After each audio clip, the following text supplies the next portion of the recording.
So, the Great Glass Marine Life Adventure. Christine, you want to talk for a few moments? Hi. Yeah. Oh my gosh. So this all started because Diane, I contacted Diane about teaching some classes at Helios. And then we just, of course, got to talking, and she mentioned this amazing project she was working on. And then it grew from there. She mentioned that she and Beatrice were working, she had been contacted by the hospital. Diane should really tell this part of the story, but contacted by the hospital to build a mural for them. And then after a great length of back and forth, she was working with her and Beatrice and a marine biologist who is in charge of the Flower Banks Marine Sanctuary, which all of the creatures are based off of. And then the committee at the hospital. And it took a few months going back and forth. And then they came up with this amazing watercolor, and we were commissioned to create, I think, 47 of the creatures that are featured in the mural. Diane and Beatrice, if you want to jump in at any time, please do. Okay, thanks. Yeah, I really thought that the mural would be enhanced by having fused elements, since I use them a lot in my work. And then I just woke up one morning with the brilliant idea that I could ask folks over at Helios to help me with that process. They know so much more about fusing than I do. So I've just been absolutely delighted. And as you'll see with the images, so many of the fish and sea creatures are really complex. And so that's pretty difficult to create in Mosaic.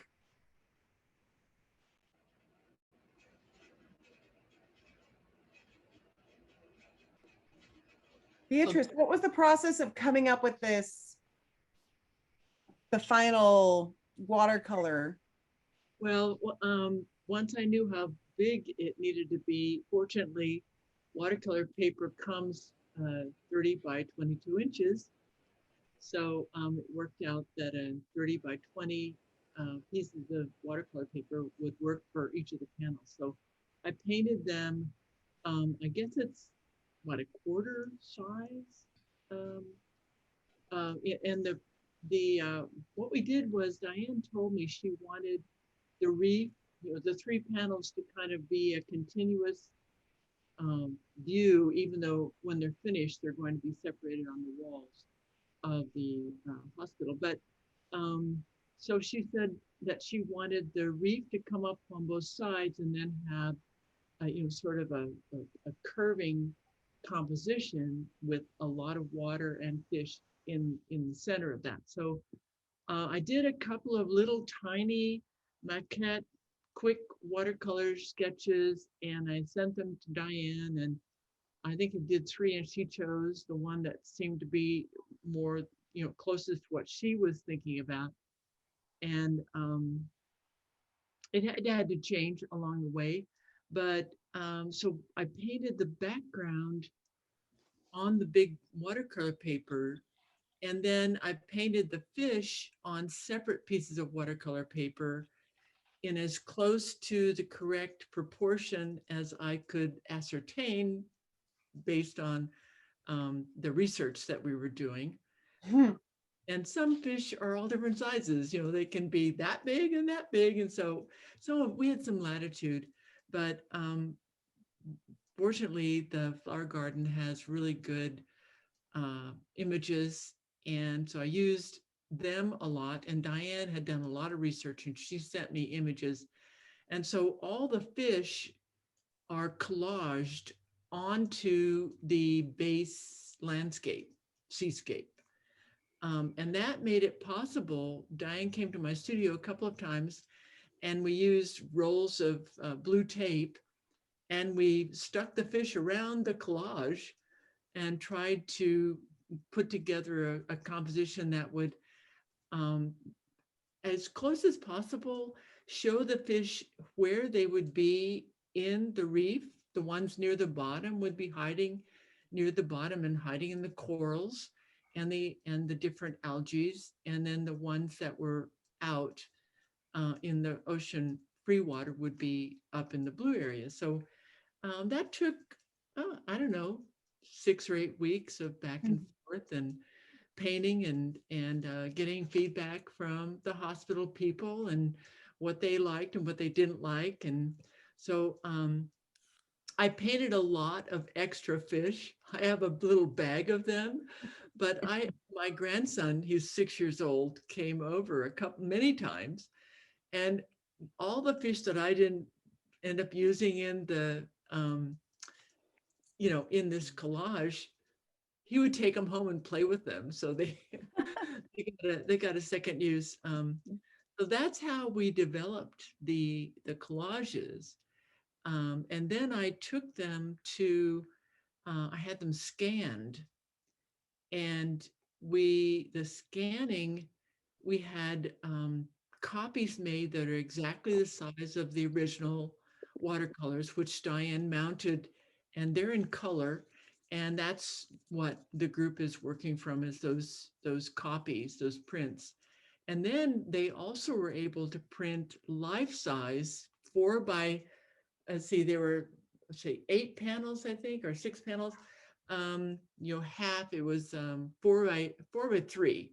4 by 3 feet, 4 by 3 feet, that would make 1 panel. So each one they divided, and we had those printed, the life size, actual real size of the finished collage, which that was an amazing thing to see. I'll bet. Hey, Diane, how did this whole thing get started? An art agent contacted me to submit a quote for this project. So she contacted, I don't know, several Mosaic artists and asked us to provide a quote, and et cetera, et cetera. So at the end, I was one of 2 finalists before I even knew who the mural was for. And that's sort of a common occurrence for those of you who do commissions. Sometimes you don't know who your client is. Wow. So I had to sort of do as much work as I possibly could before I even knew if I had the commission, Wow. which is really, really hard to do. So very luckily, I was the person they selected. And at that point, I found out that it was at Memorial Hermann Hospital in downtown Houston, right in the arts district, and realized just what a high profile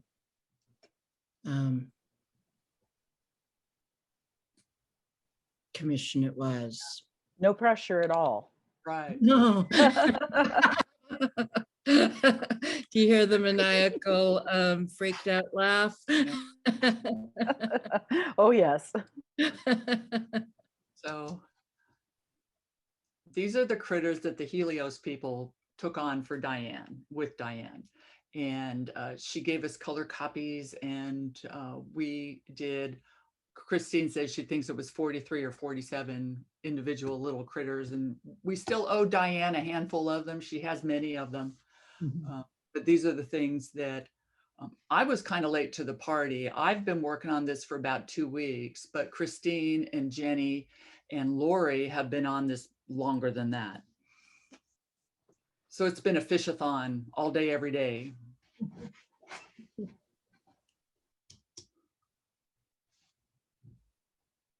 So I'm showing these big just so you can see the detail in it. It's just remarkable work. So beautiful.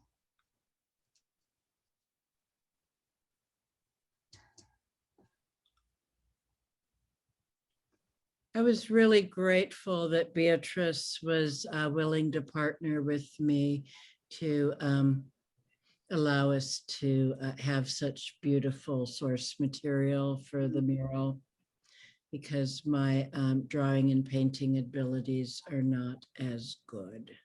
I'm really going to miss these guys when they come down at Helios, because right now we have them hanging up for reference, and we're going to miss them. They're going to be framed and up on the Helios wall forever. Oh, good, good, good. And we named all the fish that we worked on. You have to tell us. We're making a book. That would be good. We have a question from Anne. What is the composition of the fish that are not fused glass? All of the other fish are being created in Mexican Byzantine smalty. It's a handmade glass that was traditionally used for cathedrals, churches, holy places throughout history. Originally made in Italy, but now it's made in a few different places across the world.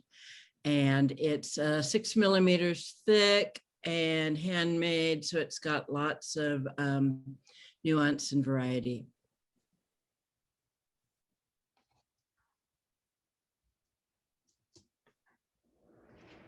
So we're going to show some of the drawings or copies of the paintings that we received. And these were provided to us to size, so we were able to cut these out and trace them for the outlines for starting our work. And everything was 2 layers at least.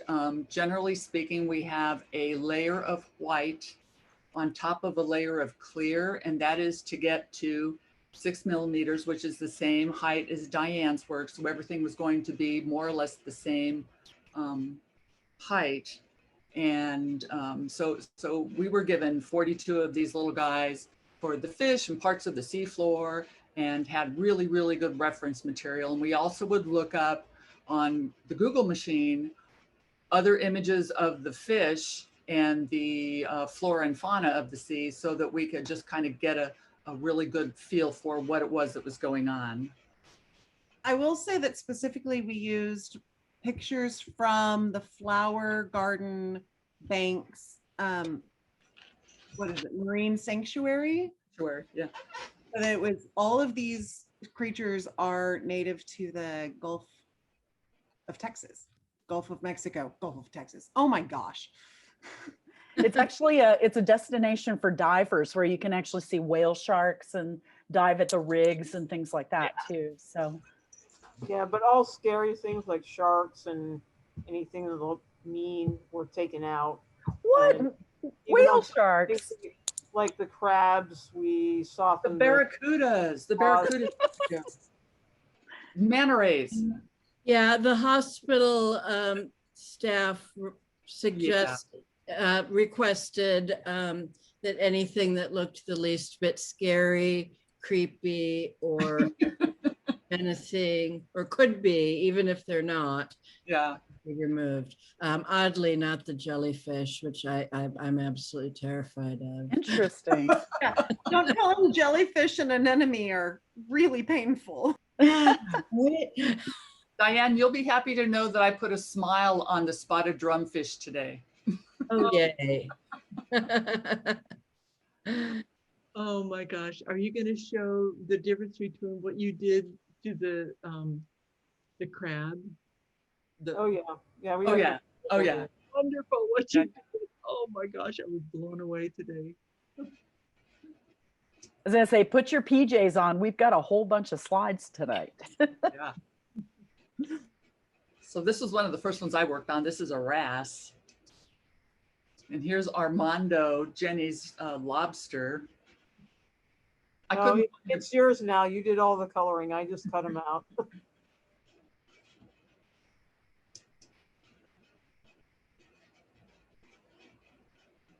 Yes, if anybody has any questions about a ring saw, Jenny is now an Right. expert. Oh my gosh. 3 blades, a belt, a tension arm, and a tension pulley later. And a complete overhaul. Yeah, everything but the motor pretty much has been replaced at this point. So these are tube worms. Christine did these. They are absolutely miraculous.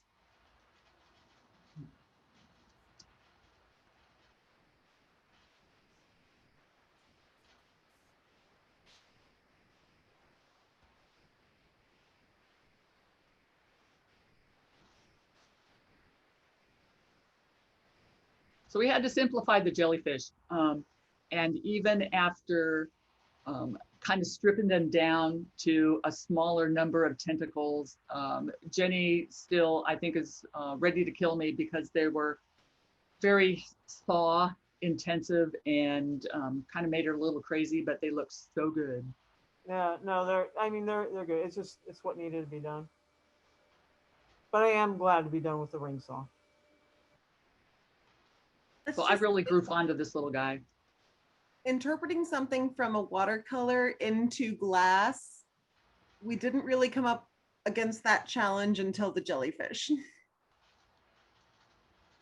Yeah, it is pretty tricky in general, you know, from a photograph to a watercolor to glass. Right. It's, yeah, you have to make a lot of adaptations, as you'll see through the process. And my biggest fear, Diane, as I kind of embarked on this was wondering, you know, how accurate do we have to be to the outline of the thing so that you are able to meet it with mosaic tiles in a way that was going to make sense for you and not box you into a corner because my interpretation might have been, you know, 1/4 of an inch off. Mm-hmm. And that can be very important depending on where the fish or sea creature is being placed. Right. I'm trying to not do any of the mosaic work next to the fused elements because it's a lot easier to work that around Right. elements once they're in place than it is for you to create a fused element to fit my line. So you start with the fused element and then build out in a way. Yes. So Lori did the fabulous coral and these seahorses. I think the seahorses are about my favorite things that we did. They're just amazing. I think the only thing I want to add about the whole translating mosaic to fused glass elements is that we tried to finish one panel for Diane at a time. So the first panel, we got all of the fused elements, and then the second panel, we got all the fused elements, and then we're now finishing off the last corner of the third panel for her. So Jenny was in charge of the shellfish.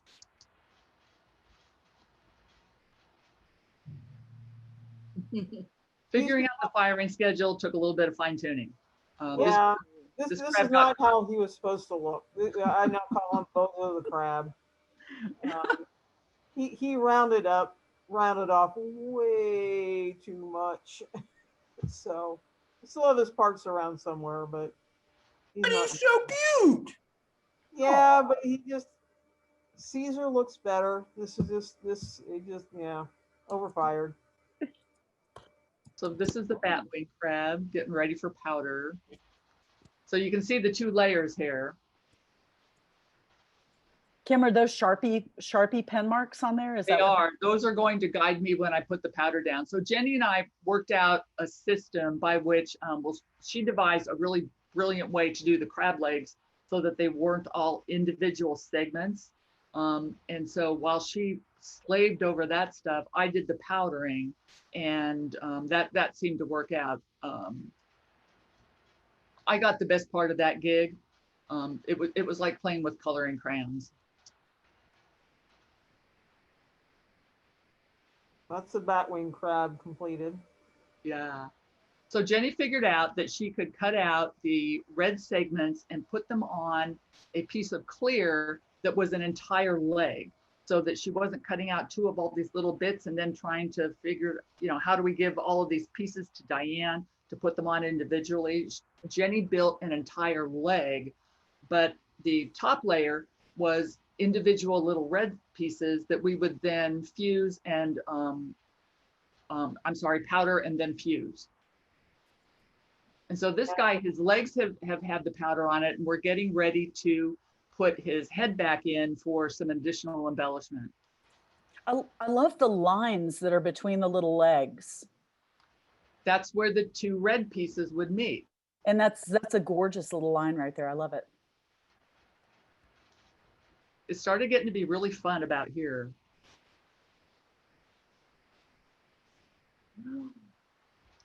So this is his final form on Diane's mosaic board. So you can see where she's got all of her elements and water things happening around him.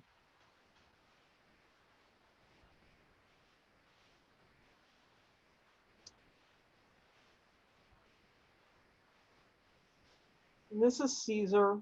This is the decorator crab. So decorator crab takes stuff that's around him and puts it, you know, decorates himself with everything. So yeah, lots of techniques of trying to put pieces of him together and get, and I at first I called him lettuce head. And then Raina, who I don't think is on tonight, said, you know, I was trying to come up with a name for him. He said, well, Caesar. Oh yeah, that's a perfect name for a lettuce head. In the top of that picture is that's Armando the lobster starting to come together. Wow.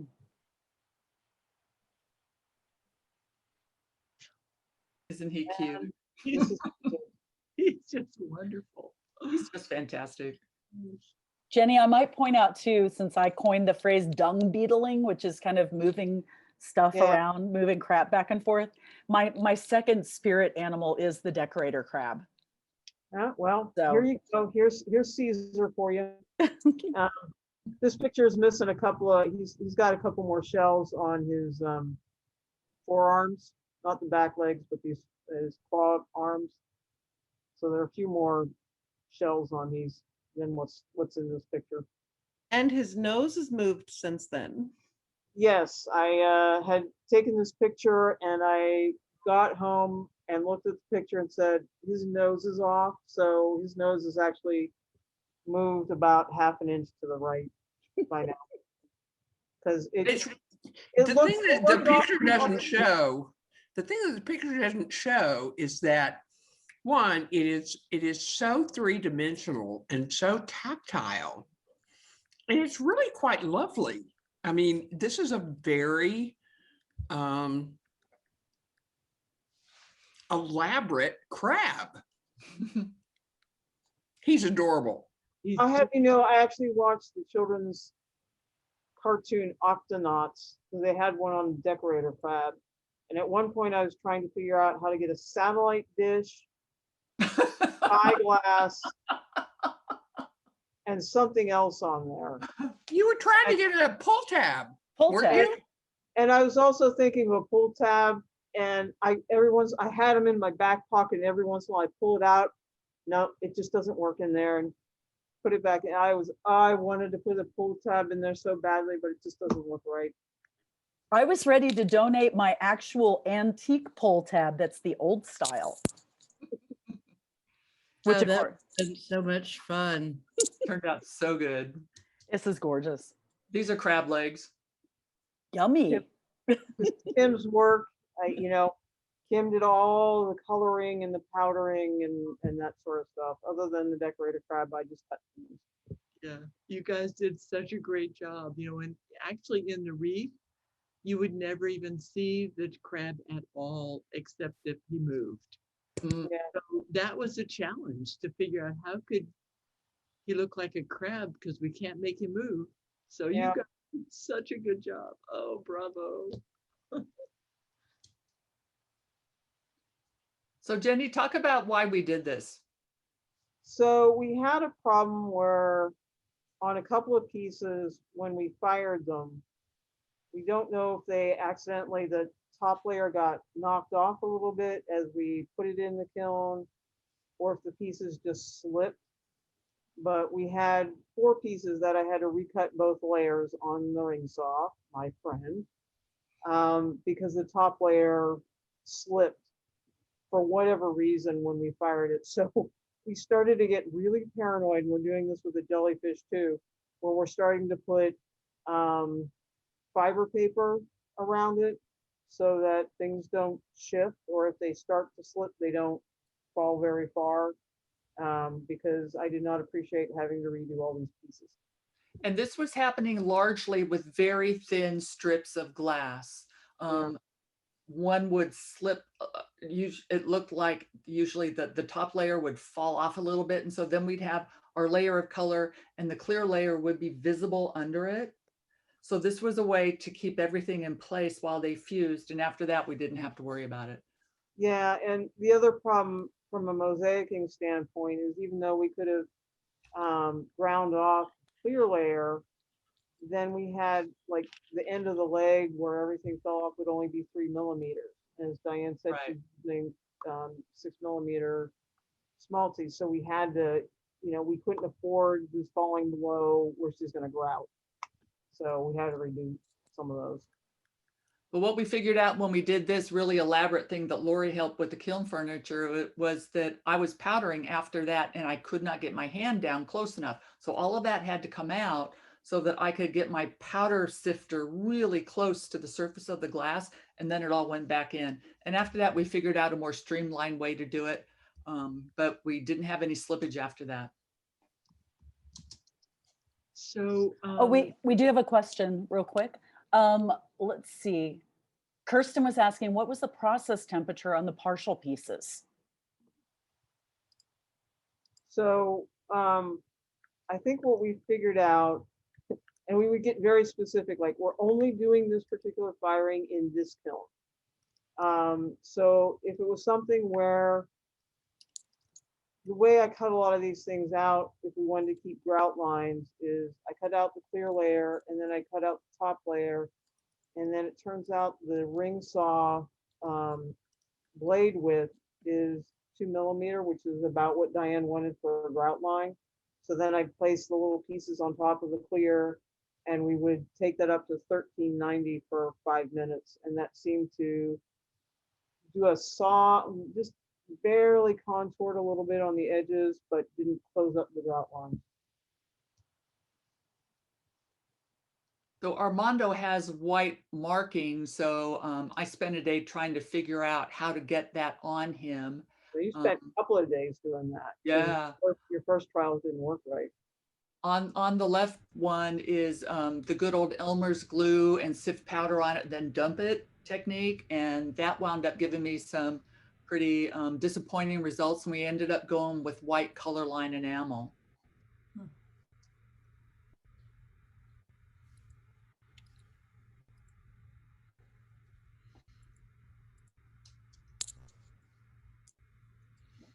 And this was from today. He's beautiful. Yay. I think his eye moved up a little bit when we finally tacked it on, but this, Diane, this is what you're getting tomorrow. Hey, how exciting. He's beautiful. it's fantastic. How are you transporting these pieces so those little legs don't break off? We're basically putting them either in little boxes or on a tray, and thankfully Diane's house is not more than about 5 minutes from the studio. Yep. And so we just drive them on over. We also discovered if you use contact paper to stick them onto, then it's a lot easier to transport them. Yeah. Hmm. Yeah, it's amazing how much problem solving is included in a project like this. Things you don't even think about, like how to get the lobster from point A to point B. Right. Now, is the base of this, is it transparent? Is that on Tecta? Yeah, because that's going to be covered between the mastic and the grout. So there's no point in putting pricey glass under there. Gotcha. That's a great idea. So this was the Hermit Crab, and this was one of my little projects. I think that looks like a project from Loving the Line, one of Kim's best tutorials that she has. Yeah, well, that was marker. I really had to simplify it. This is Elmer's glue on top of marzipan glass with a sifting of mink. And I was doing it in the bathroom because I needed a dark place to trace the source art so that I could be reasonably accurate about the contours of the shell.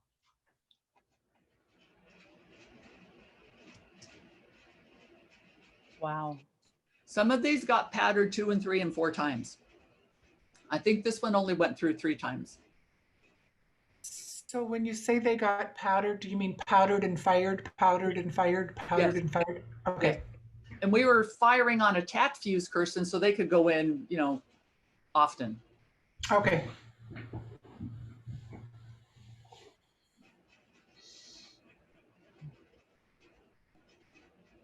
Hmm. Hmm. I just love the eyes. He looks so surprised. He looks like somebody's goosing him. Wow.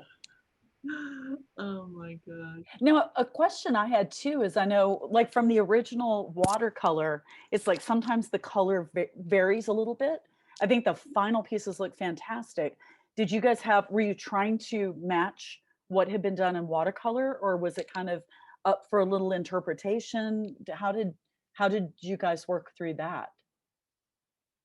My powder skills do not approach Bee's watercolor skills, so I wasn't able to get her dimension. And so I kind of had to fake my way through that. And I tried to disguise that by using color. Sounds And good. we would also go and reference, you know,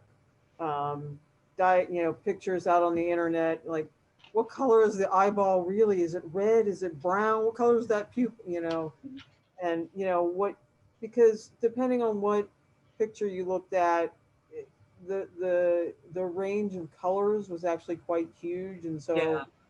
you know, trying to you look at the watercolor, you look at 2 or 3 images, and what's the palette we have available, and you know, do your best. Cool. Oh, and that's Kim the did a small, fantastic job. right? Kim, if you go back, that's the smalty. Is that how you pronounce it?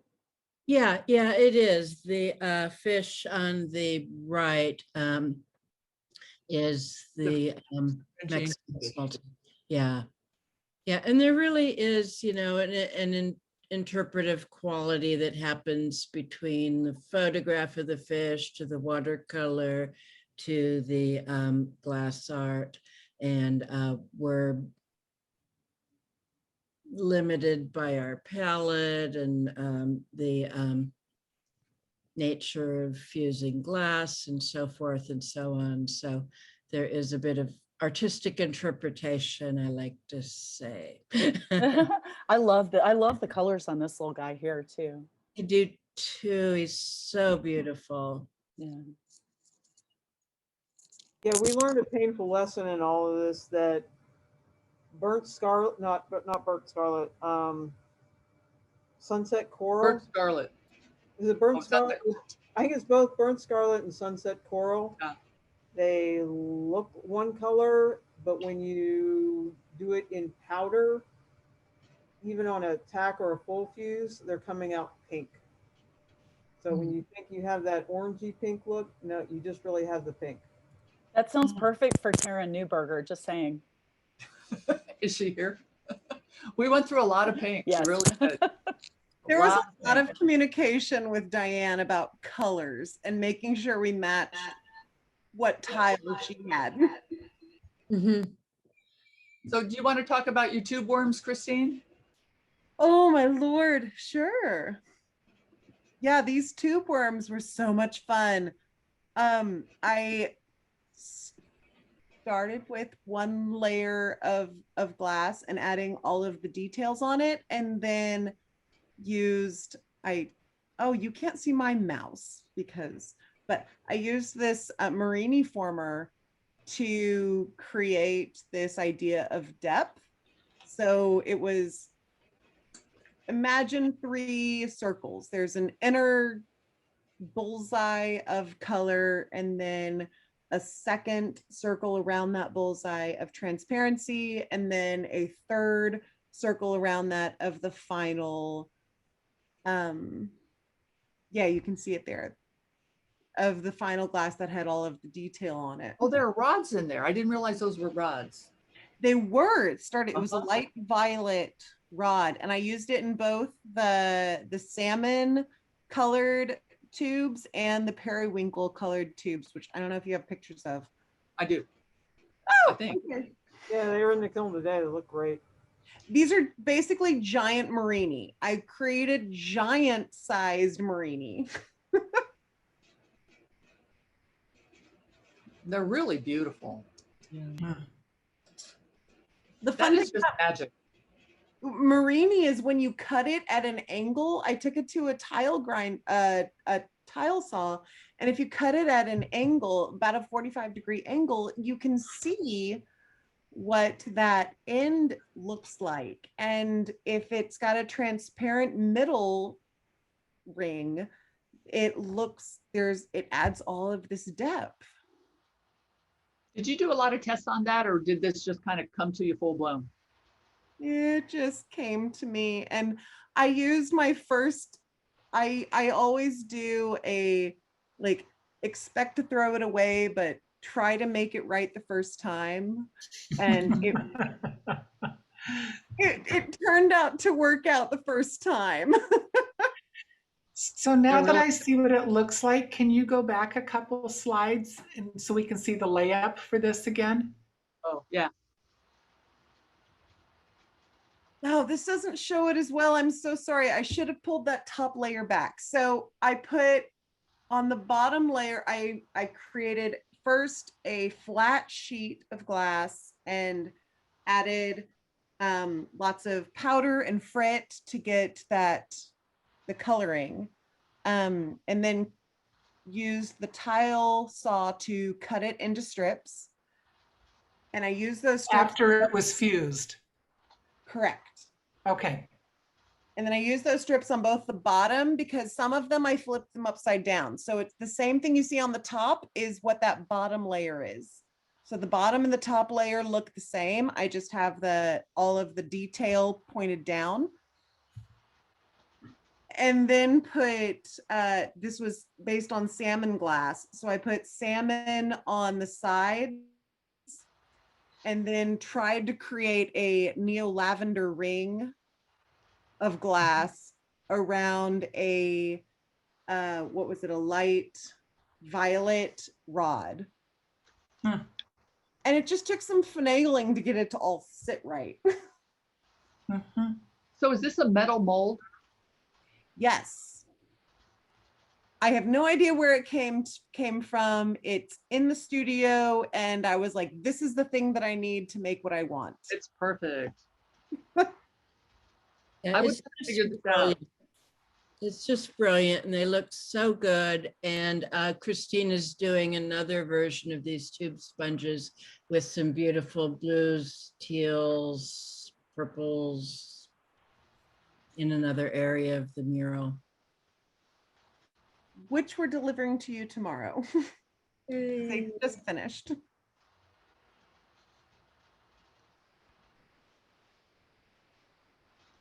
They're beautiful.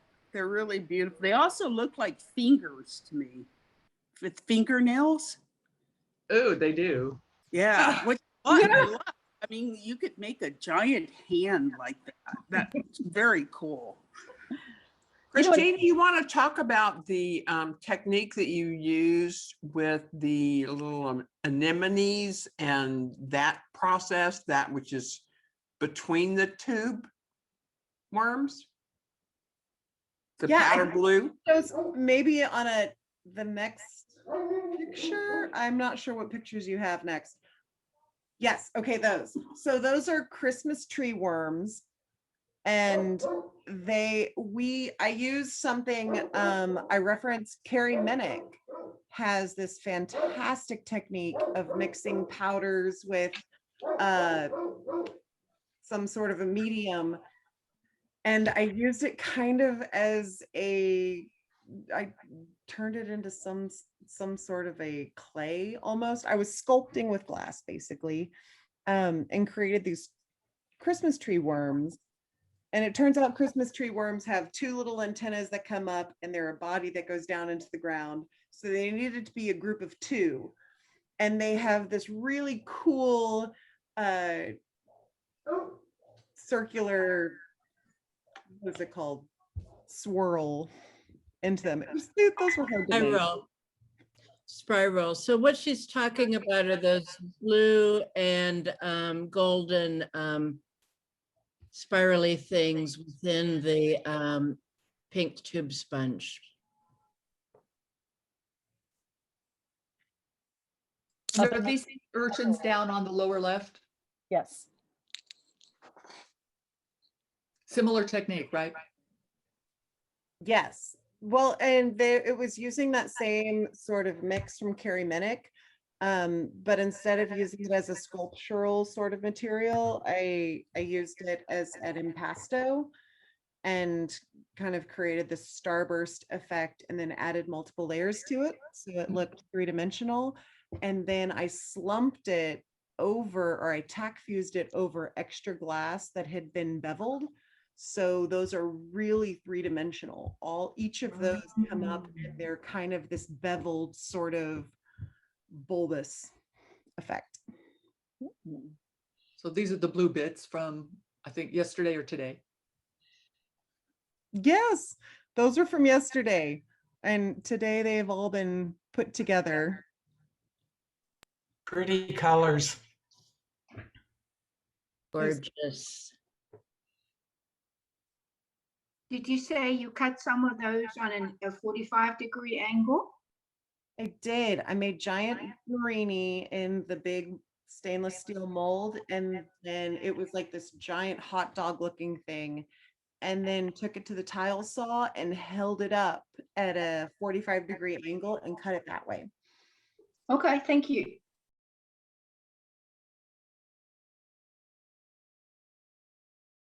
That was the first round. With powder. That was the second round. Boy, we should have taken a lot more process pictures. I know. I was not thinking. Oh, so much happened between that last photo and this photo. No. What happened? There was, okay, go back to the last photo. Okay, so from there, I cut those out on the tile saw. Tile saw or ring saw? I actually used the tile saw because Jenny was busy using the ring saw and doing amazing work over there. And we needed to work at the same time. So I used the tile saw to cut around, like think straight edges and then slowly coming in one at a time with straight edges to get all of those curves. Wow. And then the second firing was with all of the olive powders. So you can go to the next slide. And that had all of the powdering, all of the detail added, and then it was all with powder and then with a small bit of fine frit to get to this stage. What about the black, sorry. Mhm. What about the black lines? Oh, so after I added in the powder, so I did a first round of powder just to get a basic coloring in. And then I did a second round of powder to get some darker colors on top. And then after I put that powder down, I went in with, it's actually a dental pick, like the thing that dentists use to clean your teeth. And went in and added all those lines. So those darker lines that come out was added with a dental pick. So it is fine frit. It's powder. powder. It was Powder. that was all powder. Powder. The little bits that you see, that's done with fine frit. Christine, I think what you're saying is that you use the dental pick as kind of a sgraffito tool to make those lines. Absolutely. That's absolutely Okay. correct. So this is the second shell, and you can see all the powder work that was done. The lines that you see were left in between where there was that marzipan. So I'd cut out with the tile saw the marzipan pieces, fused them onto the tecta, cut out the tecta, and then added powder on top of everything, which left these darker lines. All those darker lines are shadows. And then I filled in with, I think it was a salmon and then one of the yellows. I can't remember which yellow right now, with powder. And you know what, Christine, I don't think I have a picture of the actual completed shells. I think this was the sum total of the pictures that I have. Oh, we're so bad about that. So with the shells, I then added more detail with the frit and with some more powder. And then I did the same thing that I did with the sea anemones, not anemones. What are they called? Sponges? Urchins, sea urchins. Oh. That I did a couple layers of tecta and then I beveled them. Oh, okay. And then I put them underneath the finished piece and did a tack fuse on top of it. So it slumped over it. But with the beveled edges, it created this like really cool pop bas relief effect. So they look 3D. Very cool. Holy smokes. Lori, you're up. So you ended up with 4 layers on that previous one. 2 bevels and the actual shell, right?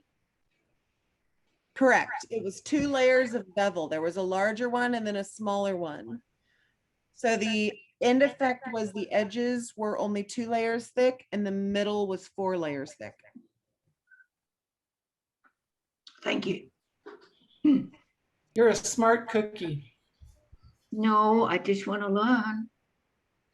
I'm talking to Christine, not you, Babel. Okay. Oh my goodness, you two. Are-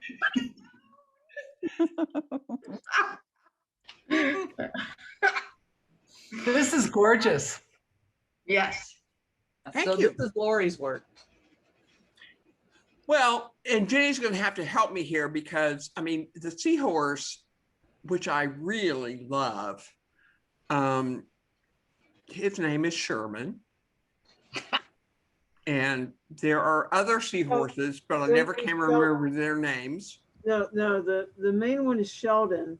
and the Sheldon, other- you're right, Sheldon. The others are Howard and Leonard. Yeah, the Big Bang Theory.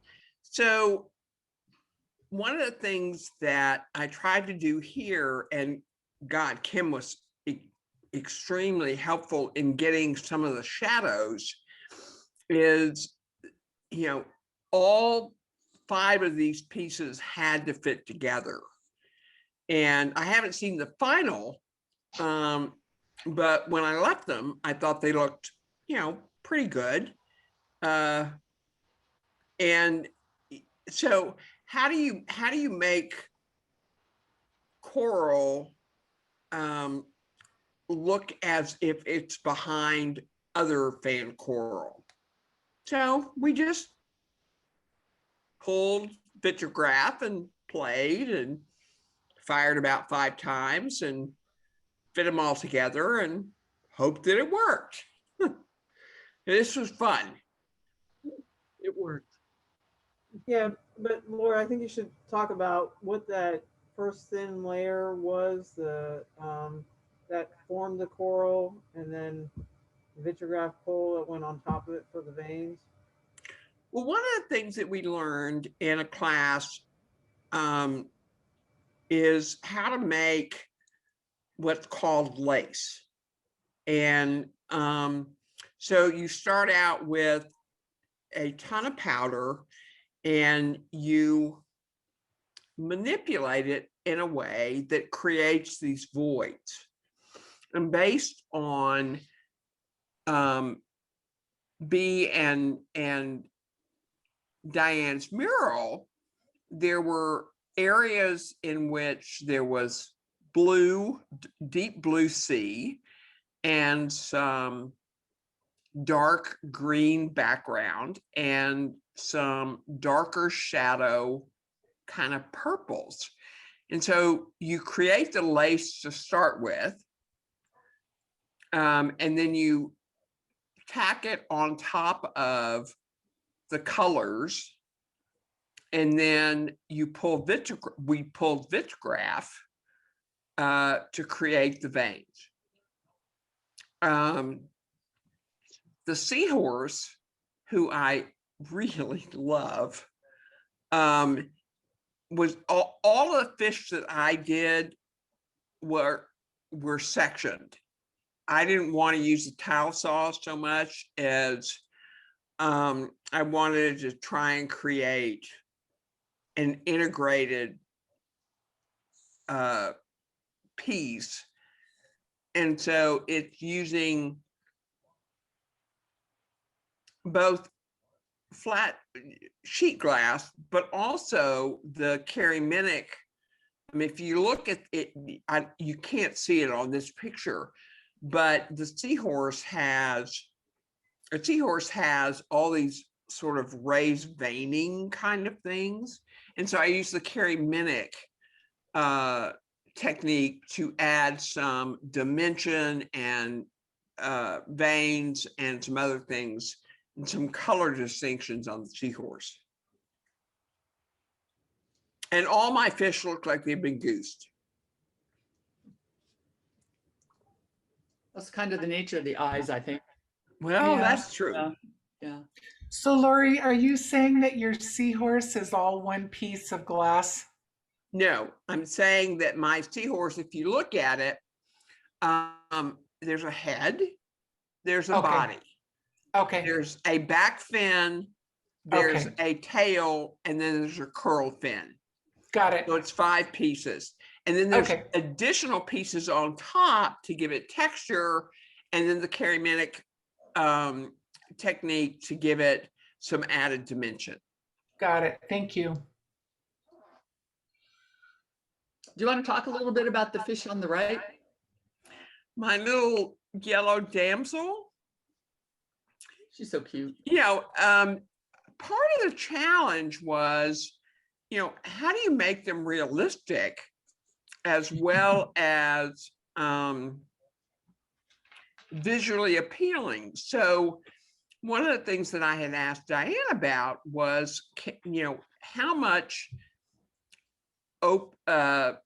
irid or dichro should we use? So this little guy is a combination of irid, which gives him some additional depth, but all kinds of little frit balls. So one of the things that we were told early on was that this is going to be, you know, kind of kid height, and there's going to be a lot of touching. So what many of us thought about, all of us really thought about, was one, how do we make it safe, keeping it, you know, not sharp, but nice and curved, but how do we also make it 3-dimensional?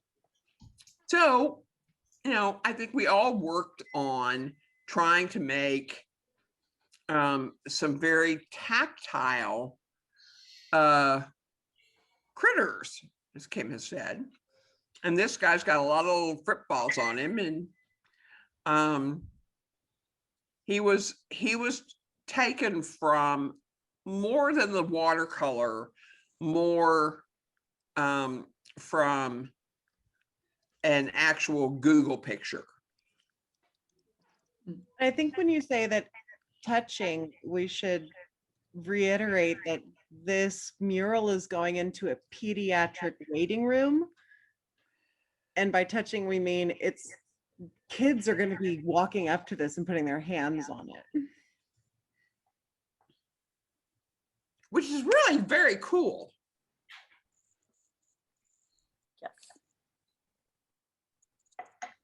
And we didn't want to hurt them. Exactly. Okay. Right, we've got a no sharp edges rule all around. Yeah. Yeah. Nobody who touches has any injury. Yeah, that wouldn't be good for a hospital. Well, but they're in the right place if they cut And I would be in themselves. big trouble.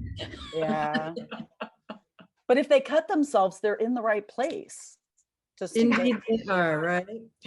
just walk on over to the ER and I will just say that this has been such great fun for us, for me, to be able to mix mediums and to get out of our comfort zone and to really create something that has some lasting potential for comfort for somebody at a hospital. It was really great fun. Stressful, but fun. I'm sorry it felt almost over. Yeah. Yeah, Lori, I just want to add to that if I could. Part of the design that we created, I wanted to create a sense of protection. So that's why there's a curved element in the positioning of the coral so that it creates a sort of enveloping, protective. A hug. You Very wanted everybody to feel hugged. Yeah, so that's for the people who are viewing it because, you know, they're in a stressful situation. They're in a pediatric surgical waiting room, which is no fun for anybody. So it's a protective thing. And it also has to do with the coral reef, which is, as we know, endangered. And one of the, I just put in the chat that Beatrice and I are creating a book to sort of chronicle the creation of this and also have a little bit about the coral reefs and what that's all about and such. And we will have a sort of a yearbook photos of everybody who's been involved in the project. So far, it's all women. How is that? So I'm thinking of just leaving it like that, you know, no men can come help, and it'll just be a team of women. Have you found an all-women moving crew to get it over to Houston? I'll share who I'm using. A company called Craters and Freighters. They're in Buda, and they're going to come to my house, package it all up properly, and deliver it to the hospital. And that'll all happen in the span of one day, according to what they tell me. So we should let everyone know it's going to end up being 3 panels. Each panel is 4 feet by 6 feet. And that's what she talks about, them all being packed up. Can I add one more little thought? We're also wanting to make something, we're calling it Seek and Find right now. It will be little sheets of paper that people can pick up while they're in the waiting room, and it will have numbers or names on, it'll be a copy of each of the panels with names of the fish, so people can go and read about the names of the fish. But I also want to be sure to add the names that you have given each of these creatures. So I am going to be asking Diane or somebody to contact you and make sure that when we put both things together, not just these little sheets that are going to be, I imagine them the size of a placemat, maybe laminated, double-sided, maybe one a color side of the mosaic and the other side an outline, so people can find the fish in the panels, and then we're Great gonna idea. little short blurbs. I love it. Include the names of the creatures, because I think the kids would love to read about that. I could see too, like a coloring sheet, like while they're in there, if they had like crayons or something, they could color. Exactly. And we're hoping that all of those kinds of things will be part of the project as, not just bringing comfort and joy and something to do while you're in this place, trying not to worry about your loved one, whatever, but also, education about the coral reef. That's why we're talking with the education person at the flower garden. She's, as far as I know, she's pretty interested in what this project can do to get the word out about the coral reef. So I think it's just a win-win thing. And I too have loved being a part of it. It just What's really fascinating to me is I'm a fourth, fifth generation Texan. I never knew that there was a coral reef, natural coral reef off the coast of Galveston. I never knew that. So it's been very educational for me. And, the reality is that Armando will be very happy to provide kids with additional information. Armando's gonna be the star of this piece once he gets in He it. is the star, Armando. He is amazing. I mean, just hearing about your process is just overwhelming to me. Because I'm so ignorant of the technique. I'm learning a lot just listening to it's amazing. It's been fun. Yeah. Diane, will you be installing it, or do you have somebody else doing that? 1 second. I'm right now typing into the chat the website for the Flower Garden Banks Marine Sanctuary. It's worth checking out because I didn't know that there was a coral reef in the Gulf of Mexico either. I discovered that while researching the project. So we saw a really clear and wonderful opportunity to feature what's in our own backyard. Yeah. And there's only one fish that is in the mural that doesn't belong there, and that is the one that needs to be found. Nemo. Finding Nemo. Oh. Cam, you've scuba this reef, have you not? I have. You want to talk a little bit about that? I have. The Flower Banks is a large underwater plateau that rises up from incredible depths, and it is this enormous flat area that is 60, 80 feet deep, diveable. And most of the corals on the Flower Banks are hard corals. They're not the same soft, wavy, beautiful frond-like, plant-like corals. They're hard corals. There is a dive operation that is out of Rockport, Texas, and you do a liveaboard. You get on the boat on a Friday night. While you're sleeping, they're driving out to the Gulf of Mexico. And I was under the impression that the Flower Gardens was in Louisiana waters, but evidently not. So you dive 5 or 6 times during that day, haul ass again to another site, and this was our last day, and we would dive on an oil rig. And then your 2 days of diving was up, and you again left out of Rockport, Maine. Rockport, Texas, which is down by Houston somewhere. Little tiny town. Yeah, it's amazing. It's the best kept secret in Texas. And I might add that it's apparently the only place that you could go dive with whale sharks, is what I've heard. If you want to go in the Gulf out of Texas, that's where you would go to see whale sharks. And we saw no whale sharks. What's that? Broke my heart. We saw no whale sharks. I know. And if for anybody, if you've been watching Shark Week and you're like, oh crud, they're sharks. No, they are the big blue and white spotted things that are gentle giants. They're gorgeous, gorgeous fish. Like the size of a school bus. Yeah, like big. So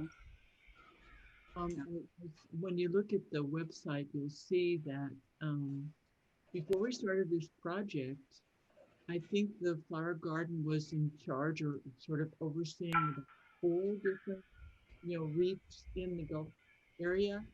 And they, during these recent months, I believe, have added on many more, maybe 10 or more. So they have expanded their responsibilities. Oh, And so maybe there are some that are in Louisiana waters, because I think there's more than one location if I've read the website correctly. Yeah, that's right. And I just, one side thing, when I was at the printer getting the paintings scanned, a guy came out from the back and he said, I scuba dived there, and he spent 30 minutes telling me his adventure. And he, so he had been there, and he was really pleased and excited that somebody had this project going on. And he said he stopped scuba diving. He was in his 60s, or is in his 60s. And he said, it got to be the point where it was so much gear and, so much time going out there. And he said, it just, as I get older, it wasn't as much fun. He hasn't gone back recently, but that was just happenstance that this guy was there at that shop. Wow. We did have a question from the chat line over here. There was a question from Anne to Diane. Without being too specific, and forgive me if this is indelicate, but speaking generally, how in the world do you begin to put a price bid on a project of this size and complexity, especially when so many artists are involved? Yeah, I'll be happy to talk about that, Anne. Thanks for the question. And we also have a question from Debbie Immel that I will get to next as well. So generally how it works with a commission is the client's very first question is, how much will this cost me? And, that's before you've even talked about, what it is you're making and how you're going to make it and what materials and how much is involved. So it's a crazy lot of work to get from the question, how much does this cost me, to a price. So as any of you know who have done commissions, it's a lot of work to figure it out. So how I do it within a Mosaic format is figure out a per square foot price for my own calculations. And that per square foot price involves the materials, it involves the labor, it involves the design process, and all the nuances of supplies and time involved doing just everything. So it's a whole lot more work than you would think. It's not just making a mosaic or making a fused glass piece. So what I've learned through the years of doing this is I come up with a price and then I double or triple that. And that's usually still not enough when it comes down to the detail work. And I didn't know at the very beginning that I was going to hire Helios to do all of this work. So that was an added expense that I hadn't actually factored in. But because I've done this once or twice, I padded my quote. And actually, this goes along with Debbie's question too about the installation and such. I had factored in the costs of installation, and then they wanted something a little different. So that left me with a cushion of money. which helped to pay for the fused glass work at Helios. The short answer is it's really, really, really hard to price something like this, but with a little bit of experience, you sort of have an idea of how much it costs. So I don't quite remember what I ended up with, but somewhere around $600 or $700 a square foot. Oh, good to know. There's also a question too, Diane, from Leah. She's asked, did they give you the subject matter, or is this something you and Beatrice came up with? They did. They said they wanted a coral reef mural. Okay. So we knew that going in, although they weren't that specific originally. The initial communication I got was that they wanted an aquatic theme. So that matters too. You know, how complex is the mural, and you know, when I quoted it, I didn't quite know how complex it was going to be. And as you can see from the paintings, it's crazy detailed. So the fact that I added a little bit of a cushion really helped. Debbie, your question had to do with the installation, right? Yeah. It's in panels, so I assume you're mosaicing right the panels. And then are you going to be installing it, or you having somebody else do it? I'm sure you're going to be there when they install it. Well, it's a very interesting question because this is a point of contention between me and them.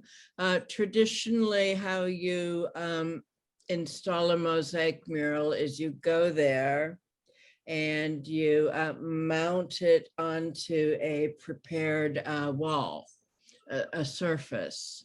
And that was my initial vision. You know, they were planning to build these recessed niches where the mosaic would be installed, and it would look like windows into an aquarium, windows into a coral reef. It was going to be great. And that would involve me going there with a team of assistants and a professional tile setter to install it onto the wall. But the staff at the hospital decided they wanted it to be hung like a picture on a wall.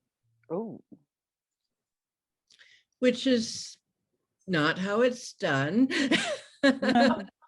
Right? And you know, these are like, you know, these panels are over 200 pounds when they're done. You know, it's not an easy task to frame and hang them on the wall, but that's what they want to do. And so because of that, what I am doing is creating the whole 4-foot by 6-foot panels, all 3 of them, and hiring the company to come package them up and deliver them for their framing company to take over at that point and make it work. Wow. The only way to frame something like that is with a French cleft or a Z-clip system for hanging, and I can explain that further if any of you want to know, but it's really complicated to hang a heavy work of art like that and make it safe. So I've fought for installing it, going down there with my team to install it as it should be, but I didn't win that battle. Yes. Wow. Yeah, wow. But in the long run, you know, there's a silver lining to everything, Debbie. So because I didn't have the expense of bringing a team of 4 people plus a professional tile setter. I had extra money in my budget to pay more people to help create it. So that's what I'm doing. And a lot of people are coming to my studio to assist with the mosaic work as well. How many people have you had working on the mosaic side? I know you've had different mosaic artists working on each fish. Yeah, probably about a dozen or so. Every day, it's a different crew of people coming to my home studio to assist with the mosaic making, and it's just whatever's needed on that day, whether it's cutting tesserae, cutting the glass into particular shapes, or adhering things on, or grouting, or whatever needs to be done.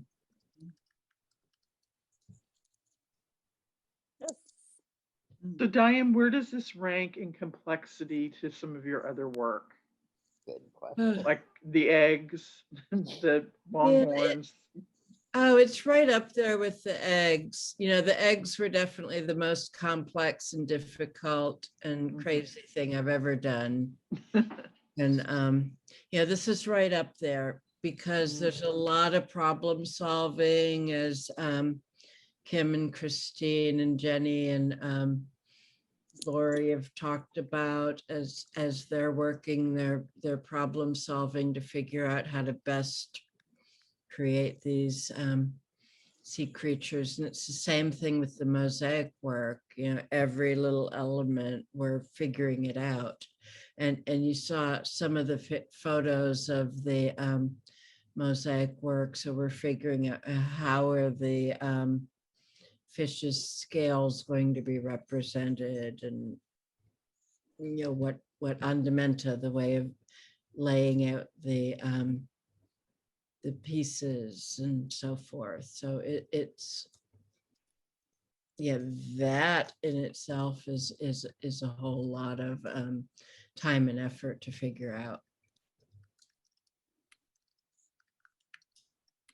Should we keep going? Yes. Okay. I have a little section here of little bits and pieces, photos that I took, things that we worked on, things that we figured out that don't belong in any of the larger categories like fish and seafloor. So I just wanted to toss these in for fun, like the eyeball tests. I love that you did eyeball tests. So many eyeballs. We started calling ourselves Fish Eyes Are Us. I'm seeing a whole collection of jewelry. I think Lori should work on these and make jewelry. Love it. These eyeballs all started out from a sort of from the photos, and then I think each one needed a 4 or 5 options to fit what Diane was in her artist school working on. Well, first of all, I'm not doing jewelry. Oh, thank Lori. you very much, Kat, for that suggestion. And secondly, let me rephrase. We filed away the original eyeball sheet and we couldn't find it. So we were trying very hard to make the eyeballs the right eyeballs.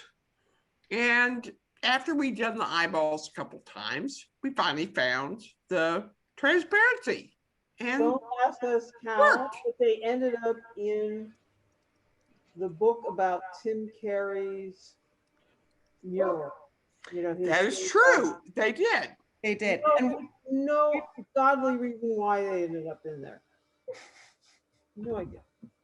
We printed out different sizes of these eyeballs, and I took them all over to Diane's studio to compare them to her printouts to make sure we had the right sizes. But even after that, like just finding the right sizes of pupils, the right colors, the right sizes for what was being created, I think it was going to take multiple attempts.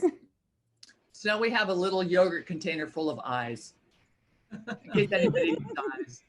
Anybody needs fish and Surprisingly balls. complicated. We have so many eyeballs. Well, no, let me rephrase. We have so many pupils. We don't have that many eyeballs. I was not given any of the fish I worked on. I wasn't given any eyeballs, so I was just freaking winging it. Yeah. And every one of my fish that I worked on looks like they're being goosed, which is really kind of alarming. Right? They're all cute, but I mean, it's like, But goose. oh my gosh, I'm being poked. I made all the eyeballs for all the other fish. None of The mine. ones we made. My eyeballs. I didn't make any eyeballs for any of the fish that we made at Helios. Aw. Oh my God. Well, That's and I think that, you know, Christine missed an opportunity to put eyeballs on her sponges. You know, these would have looked fabulous. Yeah. Googly I eyes. was working really hard to make them not look like something else, is all I'm saying. No eyeballs needed. Yeah, eyeballs are us. I know where you're going with this. So what's after eyeballs? Eyeballs. We pulled vitrograph. Yay. We were thinking that we would use some warm colored stringer and some cool colored stringer for the jellyfish, and that ended up not working out. So now we have a ton of vitrograph for the classroom. Well, I think I used a little bit of stringer in one of the blue jellyfishes, but turns out that that wasn't exactly what was needed, but it was fun. yeah. But we had two kilns Great going day. at once.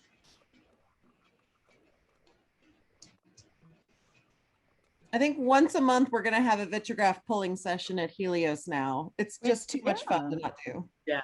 You know, you missed an opportunity. You should have called Taylor for the jellyfish. Wasn't it Taylor who was working on jellyfish there for a long time? He was. There've been a Yeah. number of jellyfish iterations at the studio. Yes. These were the very first tests. Not pretty, but they gave me some information that I needed. We decided to make them with opaline, which is really, really tricky because you can't overfire it. And most of our things had multiple firings. So this was a learn as you go process.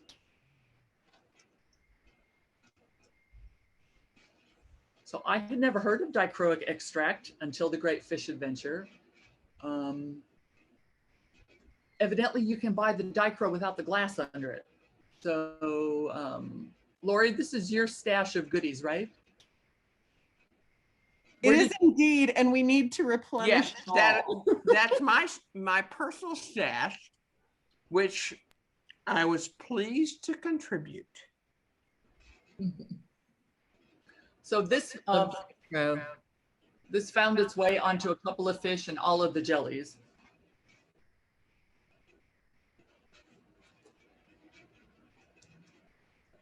He jumped. It really was. Oops.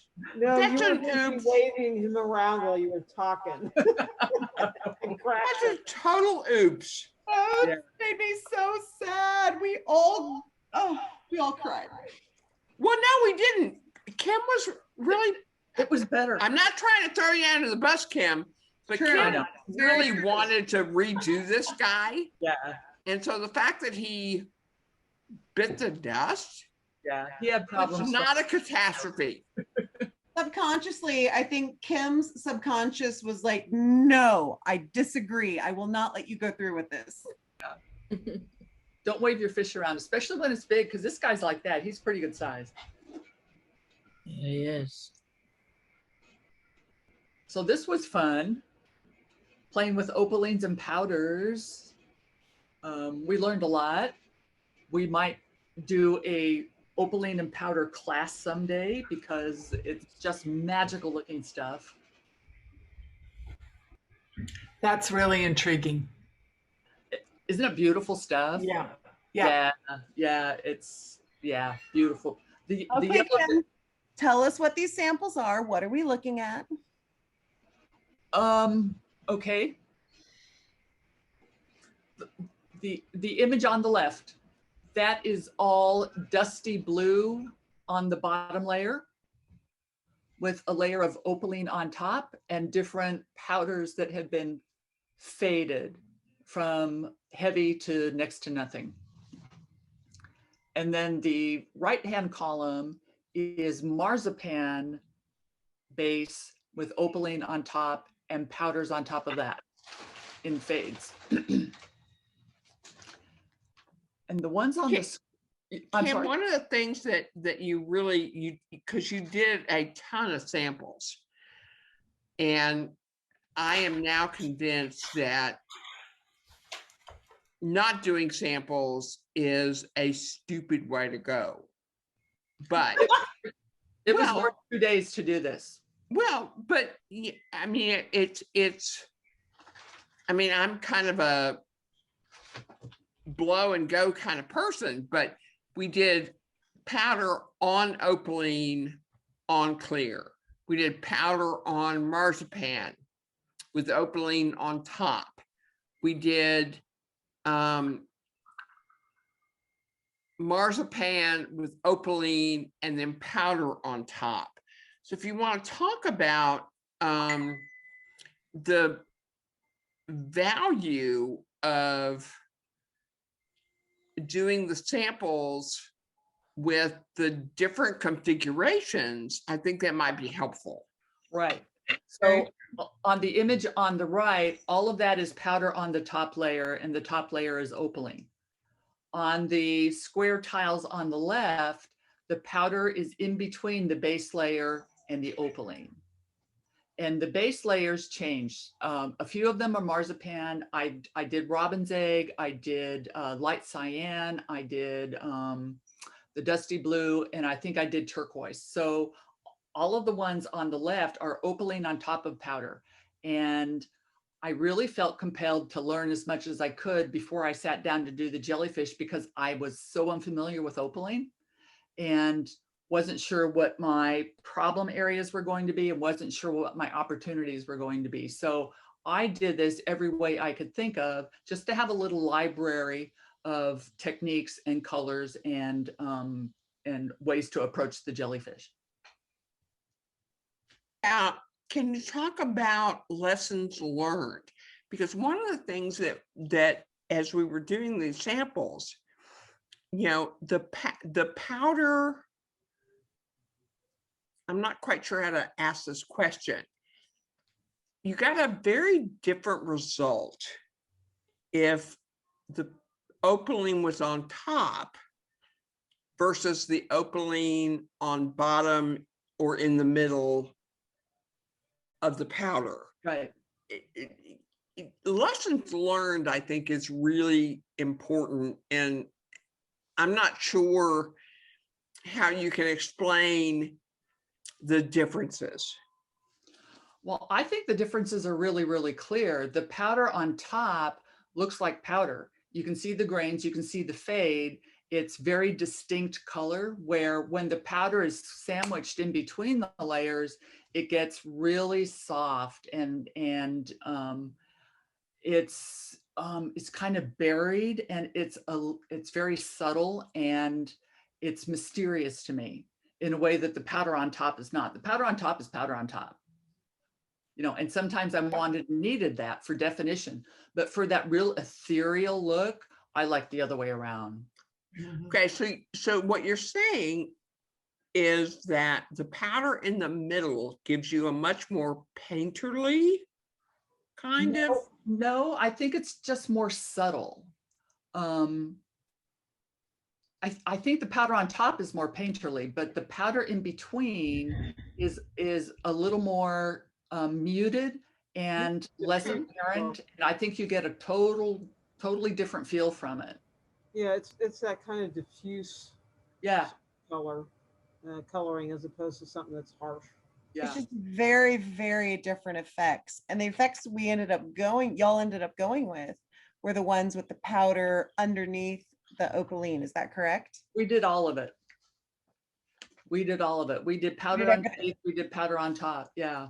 Yeah. And so I've got my lineup of jellyfish coming up fairly soon. Oh, let's get to those. Oh yeah, color testing. I highly recommend it. Jenny killed the ring saw a couple of times, ordered some parts, put it back together. Guys, if you use a Taurus ring saw, wear eye protection and face protection, because I love Jenny's face and thankfully it survived. Yeah, I had 3 ring saw blades snap in my face, and I'm pretty short, so I'm pretty close to it. And that is a very frightening thing, and they just wear out. And I went through 3 of them. I had 3 things explode in my face, and then it kicks up so much glass, even though it's still wet glass, that I had to come home. You know, I had a mask on even before we started to remask because of the Delta variant. My arms were completely, you know, covered in little glass flakes, and I'd come home and shower because I had it in my hair, I had it in my forehead, I wore big goggles, a mask, and I still had it everywhere. Yeah, there's glass dust in the water.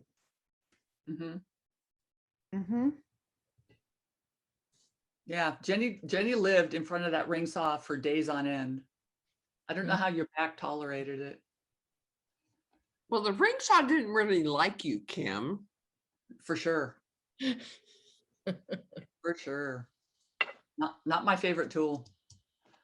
This is my favorite tool. For those who Can you elaborate, Kim?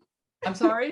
Can you elaborate on that? I would love to, Diane. It is a little tiny mini vacuum. It's a little tiny mini vacuum. And the orifice on it is like the size of a pencil point.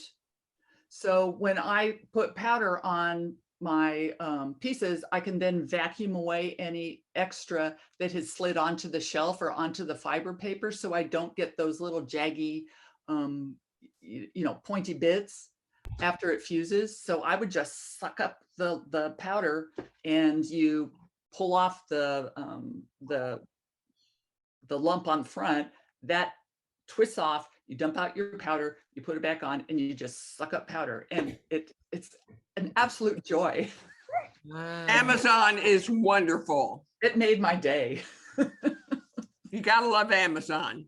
That's Hey, lovely. Kim, do you have a picture? You had a tool for specific sucking up, and you had a tool for specifically blowing out. I forgot to take a picture of the spice pen. No. Yeah. I felt like they were such beautifully dual tools. It was Yeah. beautiful. I also have a thing called a spice pen, which is made for putting cocoa powder and cinnamon on your fluffy coffee. And it's a pen that you fill with your spice, and you hit a button and it vibrates in your hand, and a little tiny hole will let out a line of, in my case, powder. So I was able to control a really beautiful, even, perfect line of powder. And it was just magical. It was just magical. So yeah, I can't believe I forgot to take a picture of that, Christine, because it's my buddy. Isn't it great repurposing tools? I know. We did a Fusing Friday a few months ago that was a fused glass artist guide to IKEA. And we did that very same thing. Okay, so these were my tests. I tried powder on the left over glue, which was another Fusing Friday. I tried white enamel. We ended up going with the white enamel. But again, because I'm not super familiar with white enamel, I had to try it and test it and be sure everything was going to look the way I was planning on it, because we didn't want to kill off Armando for the sake of, bad tattooing. Oh, the fish. Okay, this is my favorite part. So these are Lori's seahorses. You can see where she made the little beads of texture between the ribs on the seahorse, and that was the Carrie Minnick Impasto thick powder. These are just fabulous. We should also mention that the color that we used Carrie Medick's technique with the impasto, but we used, Tuwala Stiwa. What's her name? Tuwala Stiwa. Yes, we used her book on which color combinations to use. Oh. Mm-hmm. You use a lot of marzipan and a lot of carnelian. Yeah. A lot of marzipan base, a lot of carnelian on Mm-hmm. these things. Mm-hmm. Oh wait, wrong way. So this is the Seahorse pre-firing.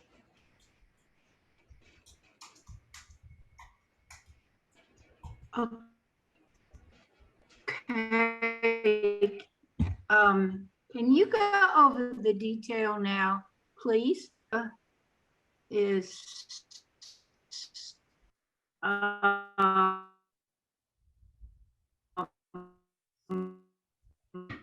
Abel, you're just about disconnected here. Yeah, but we can't hear you.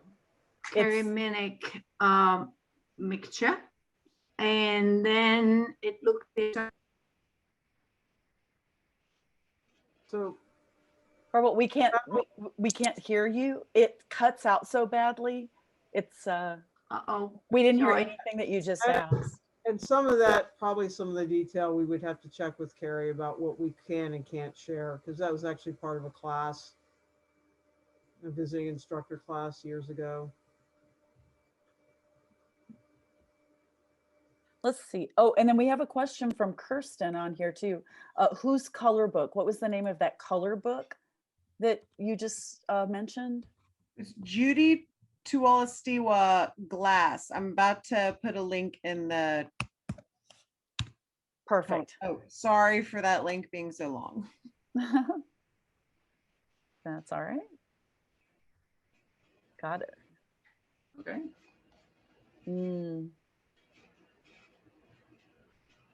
That's a one heck of a name. Yeah, Jenny, what were their names? I Howard don't remember Leonard. their names. Howard and Leonard. Howard and Leonard. And so if anybody is familiar with the Big Bang Theory, the three seahorses are Jenny. Sheldon is the big one. Howard and Leonard are these two. And then what you haven't seen yet is the little pufferfish who is trying to hide, and his name is Raj. So that makes up the four of them. Raj is this shy one, and the little pufferfish, which Christine is working on. He's going to be the shy one who's maybe the last to get to. Poor Diane. Oh, Raj, he's good. He's shy.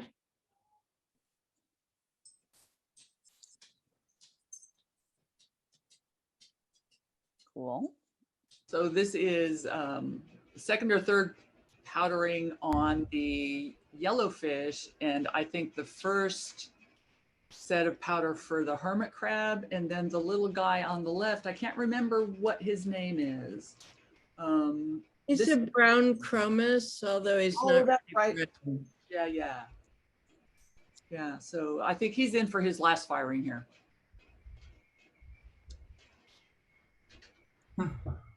Oh my God, that's gorgeous. This is the recreated one that broke. So much better than the first one. Total success on this round. Yeah. Absolutely spectacular. Wow. It was fun. It was fun. Took me a while to figure out the enamel thing, because I had to draw circles around. I call him my smallpox fish. I had to draw circles. I had to draw circles around all the lesions. I'm beginning to suspect that you broke the first one on purpose. Yeah. My goodness, it's It was a happy accident. It was a very happy accident. You know, I just have to say, you know, when people look at these creatures, they're just going to be filled with awe and wonder and joy. Yeah. because of how amazing they are. Mm. Joy's good. Yeah. I like Joy. This is unfired, by the way. Yeah, this is a spotted drum going in for his last firing. And Okay, now. the little painting had a frowny face, but I put a little smile on him, so I hope that was all right. Absolutely. So what you're seeing down at the bottom is some coral coming up in the image. So they had to cut that out so that he could be behind those coral fronds. Which is a really interesting coordination between your mosaic artists and us at the fusing studio without us all really being in the same room at the same time. Yeah.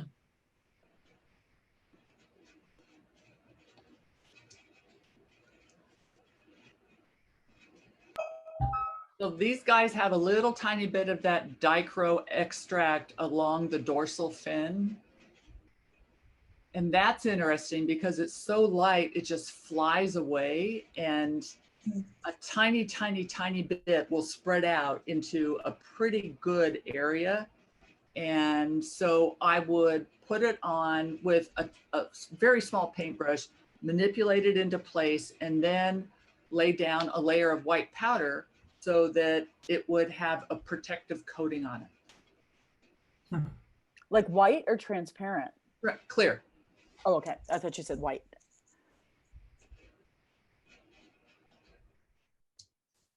Well.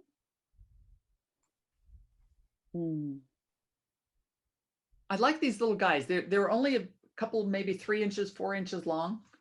And there were 4 of them. I really enjoyed doing them. And we had to keep looking back to the picture to see what size was top, what side was bottom. So are they swimming to the left? Are they swimming to the right? You know, which one is this? And Yeah.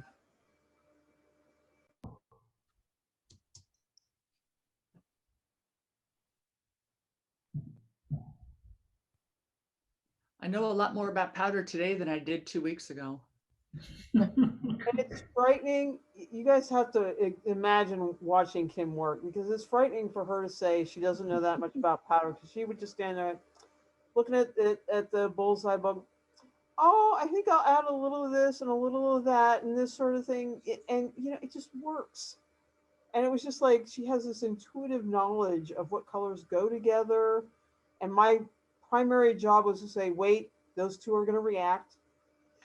Right. That was my big job. No, you can't put the orange with the you know, coppered blue you want because it's going to go muck. I spent a lot of time laying down powder, firing it, and then laying down crystal clear on top of that and firing that so that I could come back with a reactive color.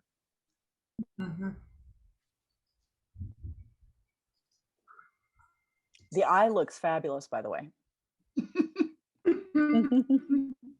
So something I did not know until this great adventure was that if you're firing 3 of the different bullseye pinks, you have to hold extra long in order for it to strike. So we would have a pink hold for certain colors. 2 hours at 225 degrees Fahrenheit or 1225 degrees Fahrenheit. For burnt scarlet, ruby red, and ruby pink. So this guy went in for a pink hold.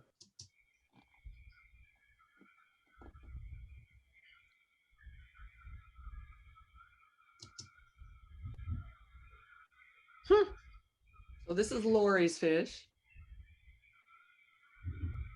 Isn't that amazingly bizarre fish? He's weird. Oh, the lips are fabulous. He's a little weird. I really like his blue dots. Those are opaline, by the way. Wait, Laura did a really cool thing underneath the eye with this irid glass. And what was it that you made all of those veining with? It was just Did it black crack? powder and slush. You mean under his eye? No, on all of the skin between his eye and his lips, all of that whole like front section of his face. Oh, it's just black irid with black powder. Black gold irid with black powder. Over it? Yeah.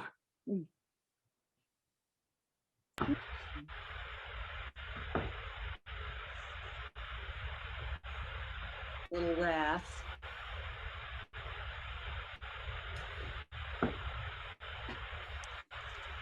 Kind of a weird sound going on.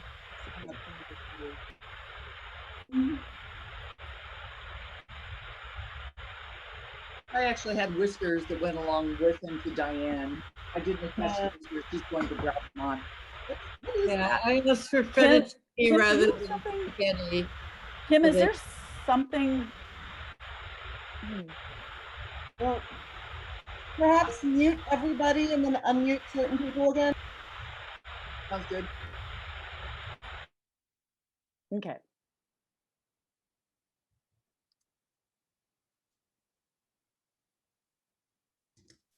There we go. Okay. It went away. This Yeah. little guy is just so goosed. But that's the way he looks in real life. Yeah, he totally does. And B did such a great job of depicting him looking goofy and weird. He's pretty goopy, but adorable. I'm very fond of him. I kind of like him too. What's his name? You know, I'm not sure. I have to think about that.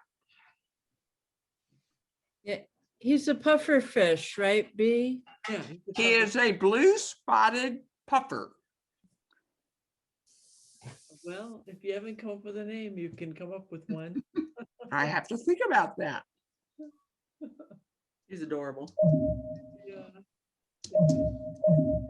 Wait.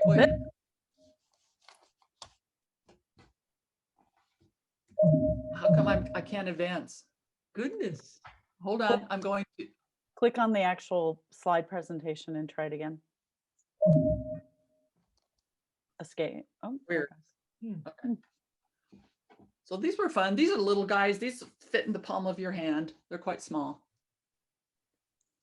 My understanding is that in real life they're even smaller than that, but Seriously. that's what I think we heard. Isn't that right, Diane? Whoops. Yeah, that's right. They're about the size of a dice. Wow. The juvenile version of that yellow spotted fish that we saw a few slides back. It's really interesting how the fish evolve. You know, when they're babies, they look completely different than how they look as adults. So yeah, these are just adorable little creatures. They were fun. They're called bumblebees as his nickname. Bumblebees. Pretty. A lot of those.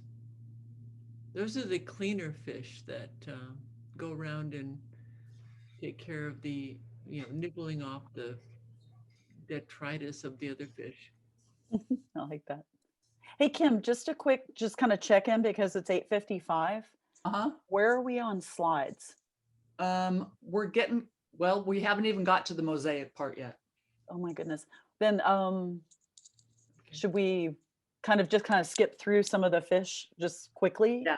And then get to that? Okay. Let's go. There's the jellyfish. Beautiful. Oh, good, nice. Oh, look at that. Plastic. Yeah, I call them my rocket. good job. Yay. Oh. Right. Right. Mm.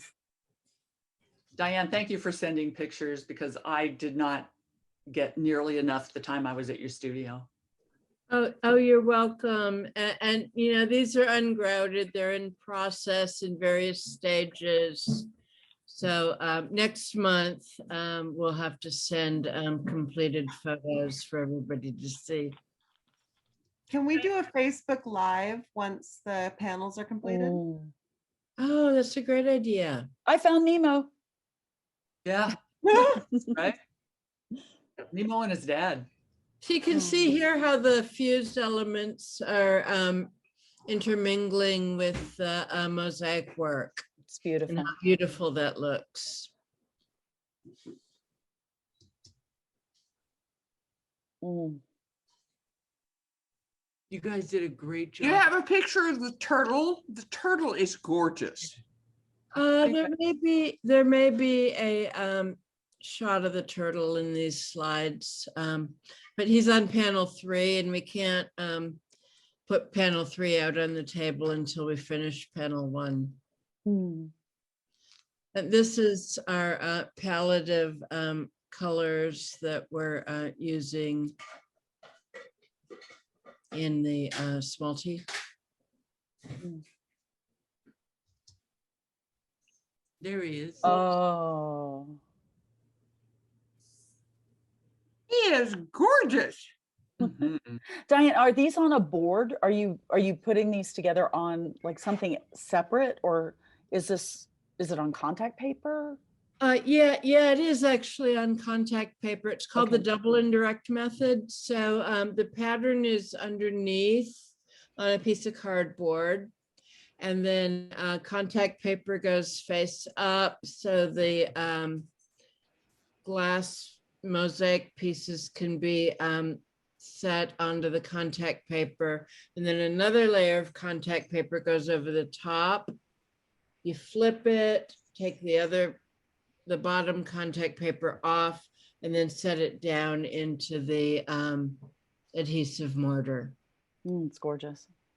There's a traditional mosaic method, and it helps because then you can have the pattern right there to get the color and the nuance right. Class, please. Yeah. Yeah, right? We will be having a hot mosaics class coming up in the fall. We're working it out, and hopefully there'll be an announcement soon. Nice. Beautiful shading. Seems like you have more colors to choose from than we do with the glass. Yeah, in some way, the standard palette of Smalty is probably about 250, 300 colors, and then they have what they call limited edition, or like the Bullseye Saturday glass. There are some extras that we get every now and then.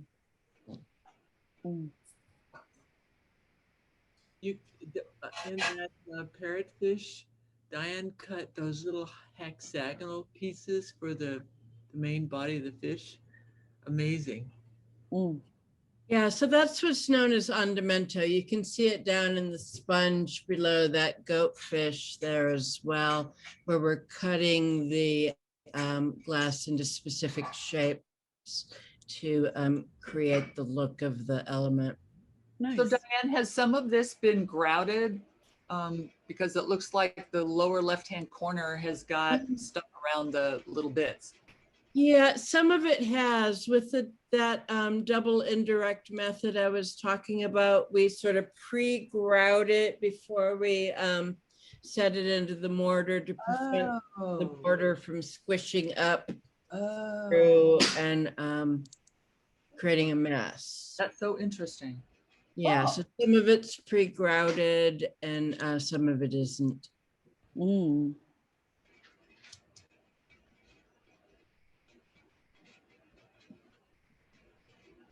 Very cool. I'm not sure I would ever have the patience for this.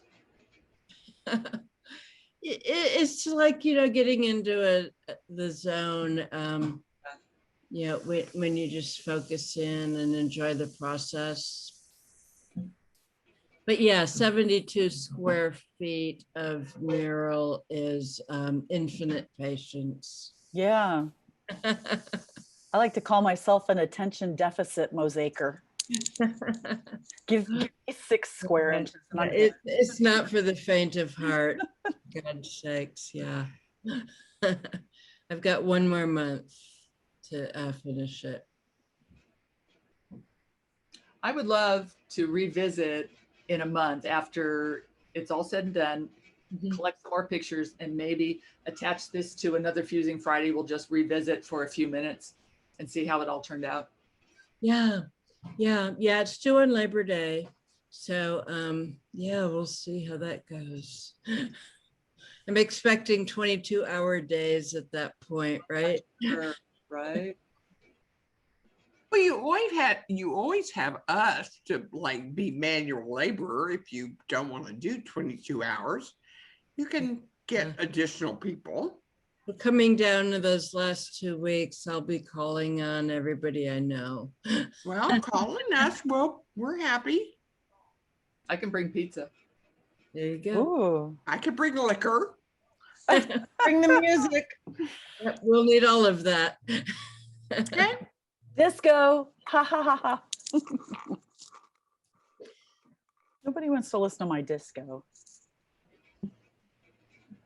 I'm good for about 3 songs. It got me through my shot the other day. I had to get a steroid shot. I cranked that up. Are these lanternfish? They are yellow-headed jawfish. They come out of the sand. They sort of dig into the sand and then poke their heads out. They're very cute. Yeah.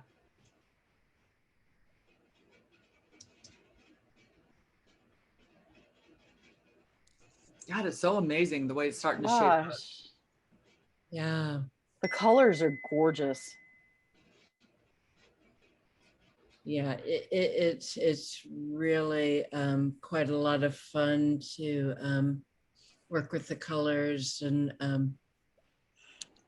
make sure they work against each other and such. We had to make sure there was contrast between the grouper and the coral behind it. Mm-hmm. And now that we're in stage 4, we are masking up in the studio. Stage 5 now. What? Just saying. Oh my gosh. You're kidding. When did we hit stage 5? Probably today. Wow. So, one more challenge. Yeah. It's incredible during the middle of this, like to have something so beautiful and so inspiring be created from so many people. Yeah. Thank you, Diane. Thank you, Diane. Thank you. Thank you. It's a community project, and I couldn't be happier to have you all involved. Yep, there it is. Making it special.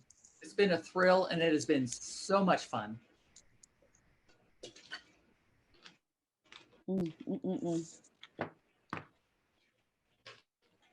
Okay. Okay, article in the chat screen, just if anybody wants it. We did hit 5. Wow. Are we allowed to cuss here? Are we what? Are we allowed to cuss? Are we allowed to cuss here? Yes. We all should, right? Yeah. Oh yeah. Hi. Oh my goodness. Well, thank you guys for sharing this with the rest of us. This was really fun. This is amazing. Vicariously here. Yeah. Yeah. I mean, if you've ever seen Diane's work in person, it's mind blowing. It's absolutely gorgeous. So, but so hopefully when it's done, we'll have a Facebook Live of the full mural before it heads to Houston, if Diane will give us access. Yes. Yay. And I don't posted my website in Oh, the cool. chat for anybody who wants to look at other stuff. Absolutely. Awesome. And we're gonna have the watercolors that we got a copy of the original watercolors that are gonna be on display forever, long-term at Helios. We're getting them framed and putting them on the wall. Ooh. And then some of the full-sized watercolors, we're also gonna get framed and have them about. Aw. Yay. That's fun. Aw. So yeah, I'm amazed. I'm so sorry I didn't come up and help. But then I'm so glad I didn't come up and help. Yeah, yeah, you know, You would have in been the such a midst of a problem. pandemic, right? We're still Yeah. creating beauty. Yes. Yeah, definitely. I think there's something to that. Mhm. But count me in on the next one. I'll be there for the next one. Great. So- Well, I've got a public art project coming up, and it another shameless plug. It's on Anderson Mill Road. So the city of Austin is branching out and putting public art in neighborhoods. And I won the commission to create a sculptural mosaic on Anderson Mill Road. Nice. So, you know, maybe there'll be fused elements. No, Diane, I drive that road every day on my way to Helios, and I can't see a good spot. I was just wondering, where are they going to put that? And absolutely we'll be a part of it if you'll have us. We'll just knock down the old Wells Fargo. I think that's a nice spot. Yes. Yeah, yeah, that'd be great. It's always been an eyesore. So Yeah, yeah, it's really a challenge to figure out where it's gonna go, but yeah, I'm working on that with the traffic engineers and the architects and the contractors and such, and we're gonna figure it out. cool. And That's exciting. What an I honor. totally think there need to be fused elements. I think so. And Beatrice's contribution to this is been amazing too. I think you can see that something I've never been able to do is watercolor. I just can't do it. I've tried. So I think I'm always in awe. Yeah, it's been it came at a good time for me. Did it? Of COVID and, you know, staying home all the time in the studio. It really was a very fortunate project that just brought me so much joy, and you know, it had all the problem solving and redoing and rethinking, and it was just really perfect timing for me. Yeah. I didn't want to let go of it. That's why I'm going to the studio every week. Yeah, yeah, she shows up in the Mosaic studio and she's cutting glass and Totally get that. Oh, right. Yeah, you both have incredible talent. So I can see how you decided to work together on this. Diane's a pleasure to work with you. As you know, you've all worked with her. Yeah. She's just a charming delight to be around and work with. Yeah. Yeah. It's very cool.